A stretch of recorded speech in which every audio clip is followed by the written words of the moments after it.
ನಮಸ್ಕಾರ ಪ್ರೀತಿ ವೀಕ್ಷಕರಿಗೆಲ್ಲ ಮನೆ ಗೃಹಿಣಿ ಚಾನಲ್ಗೆ ಸ್ವಾಗತ. ಬನ್ನಿ ಇವತ್ತಿನ ದಿವಸ ದಿಢೀರಾಗಿ 10 ನಿಮಿಷಗಳಲ್ಲಿ ಮಾಡುವಂತಹ ಚಕ್ಲಿ ರೆಸಿಪಿಯೊಂದನ್ನು ಮಾಡಿ ತೋರಿಸ್ತಾ ಇದ್ದೀನಿ.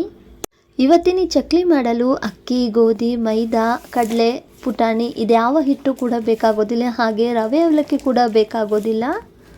ಕೇವಲ ಒಂದು ಪದಾರ್ಥ 10 ನಿಮಿಷಗಳಲ್ಲಿ ರೆಡಿಯಾಗುವಂತಹ ಗರಿಗರಿಯಾದಂತಹ ಚಕ್ಲಿ ರೆಸಿಪಿ. ಬನ್ನಿ ಹಾಗಿದ್ರೆ ಇವತ್ತಿನ ರೆಸಿಪಿನ ಯಾವ ಥರ ಮಾಡೋದು ಅಂತ ನೋಡೋಣ. ವಿಡಿಯೋನ ಸ್ಕಿಪ್ ಮಾಡದೆ ಪೂರ್ತಿಯಾಗಿ ನೋಡಿ ಅಂತ ರಿಕ್ವೆಸ್ಟ್ ಮಾಡ್ತಾ, ಹಾಗೆಯೇ ಚಾನಲ್ನ ಕೂಡ ಸಬ್ಸ್ಕ್ರೈಬ್ ಮಾಡಿಕೊಂಡು ಸಪೋರ್ಟ್ ಮಾಡಿ. ಮೊದಲಿಗೆ ನಾನಿಲ್ಲಿ ಒಂದು ಪಾತ್ರೆಗೆ ಈ ಒಂದು ಬಟ್ಲ ಅಳತೆ ಹಾಗೆ 2.5 ಬಟ್ಲಾಗುವಷ್ಟು ಜೋಳದ ಹಿಟ್ಟನ್ನು ತಗೊಂಡಿದ್ದೀನಿ. ಹಾಗೆಯೇ ಇದಕ್ಕೆ ಇವಾಗ ರುಚಿಗೆ ತಕ್ಕಷ್ಟು ಉಪ್ಪನ್ನು ಸೇರಿಸ್ಕೊಳ್ತಾ ಇದ್ದೀನಿ. ಮತ್ತು ಖಾರಕ್ಕೆ ಒಂದು ಸ್ವಲ್ಪ ಅಚ್ಚ ಖಾರದ ಪುಡಿನ ಸೇರಿಸ್ಕೊಳ್ತಾ ಇದ್ದೀನಿ. ನಾನಿಲ್ಲಿ ಸ್ವಲ್ಪ ಪ್ರಮಾಣದಲ್ಲಿ ಖಾರನ ಸೇರಿಸ್ತಾ ಇದ್ದೀನಿ. ಹಾಗೆಯೇ ಒಂದು ಸ್ವಲ್ಪ ಅರಿಶಿನ ಮತ್ತು ಒಂದು ಸ್ವಲ್ಪ ನಾನಿಲ್ಲಿ ಅಜ್ವೈನವನ್ನು ತಗೊಂಡಿದ್ದೀನಿ. ಅಜ್ವೈನವನ್ನು ಓಂಕಾಳು ಅಂತಲೂ ಕೂಡ ಕರೀತಾರೆ. ಈ ಥರ ಸ್ವಲ್ಪ ಕೈನಲ್ಲಿ ಉಜ್ಜಿಬಿಟ್ಟು ಹಿಟ್ಟಿಗೆ ಹಾಕ್ಕೊಳ್ತಾ ಇದ್ದೀನಿ. ಹಾಗೆಯೇ ಒಂದು ಸ್ವಲ್ಪ ಬಿಳಿ ಎಳ್ಳನ್ನು ಕೂಡ ತಗೊಂಡಿದ್ದೀನಿ. ಇದನ್ನು ಕೂಡ ಹಿಟ್ಟಿಗೆ ಹಾಕ್ಕೊಳ್ತಾ ಇದ್ದೀನಿ. ಚೆನ್ನಾಗಿದ್ದೀನಿ. ಇವಾಗ ಮಿಕ್ಸ್ ಮಾಡ್ಕೊಳ್ತಾ ಇದ್ದೀನಿ. ಫಸ್ಟಿಗೆ ನೋಡಿ, ಈ ಥರ ಚೆನ್ನಾಗಿ ಒಂದು ಸರ್ತಿ ಮಿಕ್ಸ್ ಮಾಡ್ಕೊಂಡಾದ ನಂತರ ಚೆನ್ನಾಗಿ ಕಾದಿರುವಂಥ ಎಣ್ಣೆನ ಹಿಟ್ಟಿಗೆ ಹಾಕ್ಕೊಳ್ತಾ ಇದ್ದೀನಿ. 4 ಚಮಚದಷ್ಟು ನಾನು ತೋರಿಸಿರುವಂಥ ಚಮಚದಲ್ಲಿ, ಈ ಚಮಚದಲ್ಲಿ 4 ಚಮಚ ಆಗುವಷ್ಟು ಬಿಸಿ ಎಣ್ಣೆನ ಹಾಕ್ಕೊಂಡಿದ್ದೀನಿ. ಎಣ್ಣೆ ಹಾಕಿದಾಗ ಹಿಟ್ಟಲ್ಲಿ ನೊರೆ ಅಂಶ ಬರಬೇಕು, ಅಷ್ಟು ಬಿಸಿ ಇರುವಂಥ ಎಣ್ಣೆನ ನಾನಿಲ್ಲಿ ಹಿಟ್ಟಿಗೆ ಹಾಕಿ ಚೆನ್ನಾಗಿ ಇದನ್ನು ಮಿಕ್ಸ್ ಮಾಡ್ಕೊಳ್ತಾ ಇದ್ದೀನಿ. ಫಸ್ಟಿಗೆ ಚಮಚದಿಂದ ಮಿಕ್ಸ್ ಮಾಡಿಕೊಂಡು ತದನಂತರ ಈ ಥರ ಕೈನಿಂದ ಪೂರ್ತಿಯಾಗಿ ಹಿಟ್ಟಿನಲ್ಲಿ ಎಣ್ಣೆ ಚೆನ್ನಾಗಿ ಮಿಕ್ಸ್ ಆಗೋವರೆಗೂ ಈ ಥರ ನೋಡಿ 2 ಕೈನಿಂದ ಹಿಟ್ಟನ್ನು ಉಜ್ಜುತ್ತಾ ಹಾಕಿರುವಂಥ ಎಣ್ಣೆ ಪೂರ್ತಿಯಾಗಿ ಹಿಟ್ಟಿನಲ್ಲಿ ಕಲಿಬೇಕು. ಪೂರ್ತಿಯಾಗಿ ಚೆನ್ನಾಗಿ ಈ ಥರ ಕಲಿಸ್ಕೊಂಡಾದ ನಂತರ ನೋಡಿ, ಈ ಥರ ಮುಟ್ಟಿಗೆ ಮಾಡಿ ನೋಡಿ. ನೀವು ಈ ಥರ ಮುಟ್ಟಿಗೆ ಬರ್ತಾ ಇದೆ ಅಂದಾಗ ಸಾಕು, ಎಣ್ಣೆ ಪರ್ಫೆಕ್ಟ್ ಆಗಿದೆ ಅಂತಲೇ ಅರ್ಥ. ಇವಾಗ ಮುಖ್ಯವಾಗಿ ಜೋಳದ ಹಿಟ್ಟಿಗೆ ನಾವು ಬಿಸಿನೀರನ್ನು ಸೇರಿಸ್ತಾ ಹಿಟ್ಟನ್ನು ಕಲಿಸ್ಕೊಳ್ಬೇಕಾಗುತ್ತೆ.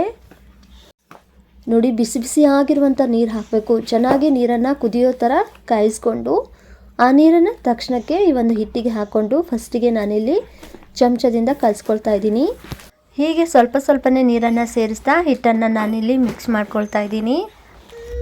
ಸ್ವಲ್ಪ ಬಿಸಿ ಕಡಿಮೆ ಅಂತ ಅನಿಸಿದಾಗ ನಾನಿಲ್ಲಿ ಇವಾಗ ಕೈನಿಂದ ನಾದ್ಕೊಳ್ತಾ ಇದ್ದೀನಿ. ಪೂರ್ತಿಯಾಗಿ ಬಿಸಿ ಕಡಿಮೆ ಆಗುವವರೆಗೂ ಬಿಡಬಾರ್ದು. ಹಾಗೆಯೇ ಇದನ್ನು ಸ್ವಲ್ಪ ಬಿಸಿಯಾಗಿರುವಾಗ ಈ ಥರ ಚೆನ್ನಾಗಿ ನಾದ್ಕೊಳ್ಬೇಕಾಗುತ್ತೆ. ತೀರಾ ಒಂದು ಸ್ವಲ್ಪ ಬಿಸಿ ಅನಿಸ್ತಾ ಇದೆ, ನಾದಕ್ಕಾಗ್ತಾ ಇಲ್ಲ ಅಂದಾಗ ತಣ್ಣೀರಿನಲ್ಲಿ ಒಂದು ಸ್ವಲ್ಪ ಕೈನ ಅದ್ದುತ್ತಾ ಹಿಟ್ಟನ್ನು ನಾದ್ಕೊಳ್ಳಿ. ನೋಡಿ, ಈ ಥರ ಸಾಫ್ಟಾಗಿ ಹಿಟ್ಟನ್ನು ನಾದ್ಕೊಳ್ಬೇಕಾಗುತ್ತೆ. ತೀರಾ ಗಟ್ಟಿ ಅಂತ ಅನಿಸಿದಾಗ ಮತ್ತೆ ಒಂದು ಸ್ವಲ್ಪ ನೀರನ್ನು ಸೇರಿಸ್ತಾ ಹಿಟ್ಟನ್ನು ಚೆನ್ನಾಗಿ ಮೆದುವಾಗಿ ನಾದ್ಕೊಳ್ಬೇಕಾಗುತ್ತೆ. ತೀರಾ ತೆಳ್ಳಗಾಗ್ಬಿಟ್ರೂ ಕೂಡ ಎಣ್ಣೆ ಜಾಸ್ತಿ ಹೀರ್ಕೊಳ್ಳೋ ಚಾನ್ಸಸ್ ಇರುತ್ತೆ ಚಕ್ಲಿ. ಇಲ್ಲಿ ಜೋಳದ ಹಿಟ್ಟು ಬಳಸಿರೋ ಕಾರಣಕ್ಕೆ ಹಿಟ್ಟನ್ನು ನಾವು ಚೆನ್ನಾಗಿ ಒಂದು 5 ನಿಮಿಷಗಳ ಕಾಲ ಏನಾದರೂ ಹೀಗೆ ನಾದ್ಕೊಳ್ಬೇಕಾಗುತ್ತೆ. ರೊಟ್ಟಿ ಮಾಡುವಾಗ ನಾವು ಹಿಟ್ಟು ಎಷ್ಟು ಚೆನ್ನಾಗಿ ನಾದ್ಕೊಳ್ತೀವೋ ಅದೇ ಥರ ಈ ಒಂದು ಚಕ್ಲಿ ಮಾಡಬೇಕಾದ್ರೂ ಕೂಡ ಹಿಟ್ಟು ನಾದೋದು ತುಂಬ ಮುಖ್ಯ. ನೋಡಿ, ಈ ಥರ ಸಾಫ್ಟಾಗಿ ನಾನಿಲ್ಲಿ ಹಿಟ್ಟನ್ನು ನಾದ್ಕೊಂಡಿದ್ದೀನಿ. ನಾದಿರುವಂಥ ಹಿಟ್ಟನ್ನು ನಾನಿಲ್ಲಿ 2 ಭಾಗ ಮಾಡಿ ಒಂದು ಸ್ವಲ್ಪ ಉದ್ದಕ್ಕೆ ಉಳ್ಳೆನ ರೆಡಿ ಮಾಡ್ಕೊಳ್ತಾ ಇದ್ದೀನಿ ಚಕ್ಲಿ ಮಣೆ ಒಳಗಡೆ ಹಾಕೋದಕ್ಕೆ. ನೋಡಿ, 2 ಉಳ್ಳೆಗಳನ್ನು ಕೂಡ ನಾನಿಲ್ಲಿ ರೆಡಿ ಮಾಡಿಟ್ಟಿದ್ದೀನಿ. ನಂತರ ಚಕ್ಲಿ ಮಣೆನ ತಗೊಂಡು ಹಾಗೆಯೇ ಚಕ್ಲಿ ಮಾಡುವಂಥ ಪ್ಲೇಟನ್ನು ಚಕ್ಲಿ ಮಣೆ ಒಳಗಡೆ ಹಾಕಿ ಒಂದು ಸ್ವಲ್ಪ ಎಣ್ಣೆನ ಅಪ್ಲೈ ಮಾಡ್ತಾ ಇದ್ದೀನಿ. ಇವಾಗ ರೆಡಿ ಮಾಡಿಟ್ಟಿರುವಂಥ ಹಿಟ್ಟಿನ ಉಳ್ಳೆನ ಚಕ್ಲಿ ಮಣೆ ಒಳಗಡೆ ಹಾಕ್ಕೊಳ್ತಾ ಇದ್ದೀನಿ. 3/4 ಭಾಗ ಚಕ್ಲಿ ಮಣೆ ಫಿಲ್ ಆಗೋ ತನಕ ನಾನಿಲ್ಲಿ ಹಿಟ್ಟನ್ನು ಫಿಲ್ ಮಾಡಿದ್ದೀನಿ. ಇವಾಗ ಚಕ್ಲಿ ಮಣೆ ಮುಚ್ಚಳನ ಮುಚ್ಚಿ ನಾನಿಲ್ಲಿ ಕಿಚನ್ ಕಟ್ಟೆ ಮೇಲೇ ಚಕ್ಲಿನ ರೆಡಿ ಮಾಡ್ಕೊಳ್ತಾ ಇದ್ದೀನಿ. ನೋಡ್ತಾ ಇರ್ಬೋದು, ಎಲ್ಲೂ ಕೂಡ ಕಟ್ ಆಗದೆ ಥರ ಚಕ್ಲಿ ಚೆನ್ನಾಗಿ ಬರ್ತಾ ಇದೆ. ಈ ಚಕ್ಲಿನ ನೀವು ಎಷ್ಟು ದೊಡ್ಡದು ಬೇಕು ಅಂತ ನೋಡಿಕೊಂಡು ಅಷ್ಟು ದೊಡ್ಡದಾಗಿ ಕೂಡ ಮಾಡ್ಕೊಳ್ಬೋದು. ಹಾಗೆಯೇ ಚಕ್ಲಿ ಹಾಕಿದಾಗ ಮೊದಲನೇ ಅಂಚು ಮತ್ತು ಕೊನೆ ಅಂಚನ್ನು ಒಂದು ಸ್ವಲ್ಪ ಪ್ರೆಸ್ ಮಾಡಬೇಕಾಗುತ್ತೆ, ಇಲ್ಲಾಂದರೆ ಅದು ಎಣ್ಣೆಗೆ ಬಿಟ್ಟಾಗ ಬಿಟ್ಕೊಳ್ಳೋ ಚಾನ್ಸಸ್ ಇರುತ್ತೆ. ನೋಡಿ, ಎಷ್ಟು ಈಸಿಯಾಗಿ ಕೂಡ ಈ ಒಂದು ಚಕ್ಲಿನ ನಾವು ಕೈನಿಂದ ಎತ್ತಿ ಎಣ್ಣೆ ಒಳಗಡೆ ಹಾಕ್ಕೊಳ್ಬೋದು ಅಂತ. ಒಂದು ಸ್ವಲ್ಪ ಚೆನ್ನಾಗಿ ಕಾದಿರುವಂಥ ಎಣ್ಣೆಯಲ್ಲಿ ಚಕ್ಲಿನ ಹಾಕ್ಕೊಂಡು ಗ್ಯಾಸನ್ನು ಮೀಡಿಯಮ್ ಉರಿನಲ್ಲಿಟ್ಟು ಈ ಚಕ್ಲಿನ ಫ್ರೈ ಮಾಡ್ತಾ ಇದ್ದೀನಿ. ಚಕ್ಲಿನ ಸಡನ್ನಾಗಿ ನಾವು ತಿರುವಾಕೊಳ್ಳೋಕೆ ಹೋದರೆ ಚಕ್ಲಿ ಕಟ್ಟಾಗೋ ಚಾನ್ಸಸ್ ಇರುತ್ತೆ. ಹಾಗಾಗಿ ಚಕ್ಲಿ ಎಣ್ಣೆಗೆ ಹಾಕಿದಾಗ ಅದು ಫ್ರೈ ಆಗ್ತಾ ಎಣ್ಣೆಯಲ್ಲಿ ಬರುವಂಥ ನೊರೆ ಅಂಶ ಒಂದು ಸ್ವಲ್ಪ ಕಡಿಮೆ ಆಗಿದೆ ಅಂದಾಗ ಇನ್ನೊಂದು ಬದಿಗೂ ತಿರುವು ಹಾಕ್ಕೊಂಡು ಹೀಗೆ ಎರಡೂ ಬದಿಗೂ ಚಕ್ಲಿನ ತಿರುವು ಹಾಕ್ತಾ ಒಂದು ಸ್ವಲ್ಪ ಹೊಂಬಣ್ಣದ ಕಲರ್ ಬರೋ ತನಕ ಚಕ್ಲಿನ ಫ್ರೈ ಮಾಡ್ಕೊಳ್ಬೇಕಾಗುತ್ತೆ. ನೋಡಿ ನಾನಿಲ್ಲಿ ಫ್ರೈ ಮಾಡಿದಾಗಿದೆ. ಎಷ್ಟು ಚೆನ್ನಾಗಿ ಚಕ್ಲಿ ರೆಡಿಯಾಗಿದೆ ಅಂತ. ಜೋಳದ ಹಿಟ್ಟಿನ ಚಕ್ಲಿ ಇಷ್ಟು ಫ್ರೈ ಮಾಡಿದ್ರೆ ತುಂಬಾ ಗರ್ಗರೆ ಆಗಿರುವಂಥ ಚಕ್ಲಿ ತಯಾರಾಗುತ್ತೆ. ನಾನಿಲ್ಲಿ ಇನ್ನೊಂದು ಕೂಡ ಫ್ರೈ ಮಾಡಿ ತೋರಿಸ್ತಾ ಇದ್ದೀನಿ. ನಾನಿಲ್ಲಿ ಒಂದು ಸ್ವಲ್ಪ ದೊಡ್ಡದಾಗಿರುವಂಥ ಚಕ್ಲಿ ಕೂಡ ಮಾಡಿದ್ದೀನಿ, ಹಾಗೆ ಚಿಕ್ಕದಾಗೂ ಕೂಡ ಚಕ್ಲಿನ ಮಾಡಿ ತೋರಿಸ್ತೀನಿ. ನೋಡಿ ಈ ಒಂದು ಚಕ್ಲಿ ಕೂಡ ನಾನಿಲ್ಲಿ ಸ್ವಲ್ಪ ಹೊಂಬಣ್ಣದ ಕಲರ್ ಬರೋವರೆಗೂ ಫ್ರೈ ಮಾಡಿದ್ದೀನಿ. ಹಾಗೆಯೇ ಇವಾಗ ನಾನಿಲ್ಲಿ ಒಂದು ಸ್ವಲ್ಪ ಚಿಕ್ಕದಾಗೂ ಕೂಡ ಚಕ್ಲಿನ ಮಾಡ್ಕೊಂಡಿದ್ದೀನಿ. ಸ್ವಲ್ಪ ಈ ಥರ ಪುಟ್ಟದಾಗಿರುವಂಥ ಚಕ್ಲಿನ ರೆಡಿ ಮಾಡಿಕೊಂಡ್ರೆ ಮಕ್ಕಳ ಸ್ನ್ಯಾಕ್ಸ್ ಬಾಕ್ಸ್ಗೆ ಹಾಕೋದಕ್ಕೆ ತುಂಬಾ ಚೆನ್ನಾಗಿರುತ್ತೆ. ನೋಡಿ ಚಕ್ಲಿ ಈ ಥರ ಹಾಕ್ತಿರ್ಬೇಕಾದ್ರೆ ಮಧ್ಯದಲ್ಲಿ ಕಟ್ ಆಗ್ತಾ ಇದೆ, ಚೆನ್ನಾಗಿ ಬರ್ತಾ ಇಲ್ಲ ಅಂದಾಗ ಹಿಟ್ಟನ್ನು ಒಂದು ಸ್ವಲ್ಪ ನೀರಿನಿಂದ ಮತ್ತೆ ನೀವು ಚೆನ್ನಾಗಿ ನಾದ್ಕೊಂಡು ಮತ್ತೆ ಟ್ರೈ ಮಾಡಿ. ಖಂಡಿತವಾಗ್ಲೂ ಈ ಚಕ್ಲಿ ಸೂಪರ್ ಆಗಿ ಬರುತ್ತೆ, ಎಲ್ಲೂ ಕೂಡ ಕಟ್ ಆಗೋದಿಲ್ಲ. ಅದಕ್ಕೆ ಹೇಳಿದ್ದು ನಾನು ಹಿಟ್ಟು ನಾದುವುದೇ ಮುಖ್ಯ ಅಂತ. ನೋಡಿ ಎಷ್ಟು ಈಸಿಯಾಗೂ ಕೂಡ ನಾವು ಚಕ್ಲಿನ ಎತ್ತಿ ಎಣ್ಣೆಗೆ ಹಾಕ್ಕೊಳ್ಬೋದು ಅಂತ. ಈ ಚಕ್ಲಿನ ನಾವು ಒಂದೇ ಸತಿಗೆ ಹಾಕ್ಕೊಂಡು ನಂತರ ನಾವು ಫ್ರೈ ಮಾಡ್ಕೊಳಕ್ಕೆ ಹೋಗಬಾರ್ದು. ಹಾಗಾಗಿ ಎಣ್ಣೆಯಲ್ಲಿ ಫ್ರೈ ಮಾಡ್ತಾ ಈ ಕಡೆ ನಾವು ಚಕ್ಲಿನ ಹಾಕ್ಕೊಳ್ತಾ ಇರಬೇಕಾಗುತ್ತೆ.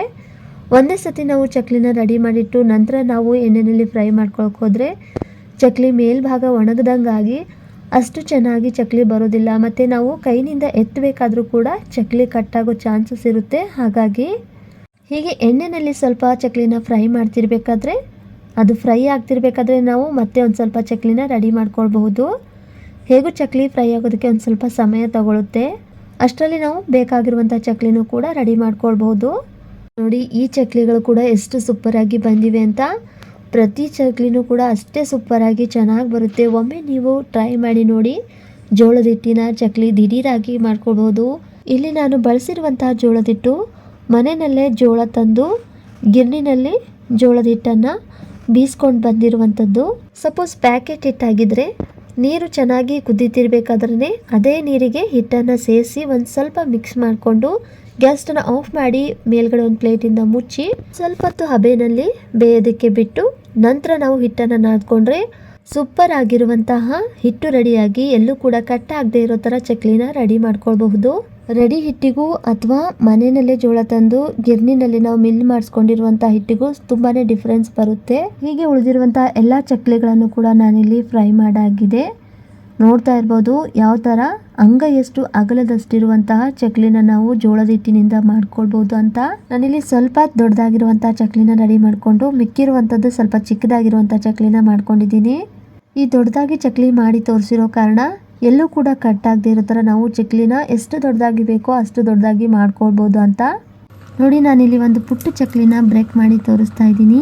ಎಷ್ಟು ಗರಿಗರಿಯಾಗಿ ಬಂದಿದೆ ಅಂತ ಸೌಂಡ್ ಕೇಳಿದ್ರೆ ನಿಮಗೆ ಗೊತ್ತಾಗಿರುತ್ತೆ. ಮತ್ತು ಅಷ್ಟೇ ಪಳ್ಳಾಗಿ ಕೂಡ ಈ ಒಂದು ಚಕ್ಲಿ ರೆಡಿಯಾಗಿದೆ. ನೋಡಿ ಎಷ್ಟು ಕುರುಮ್ ಅನ್ನೋ ಥರ ಚಕ್ಲಿ ರೆಡಿಯಾಗಿದೆ ಅಂತ.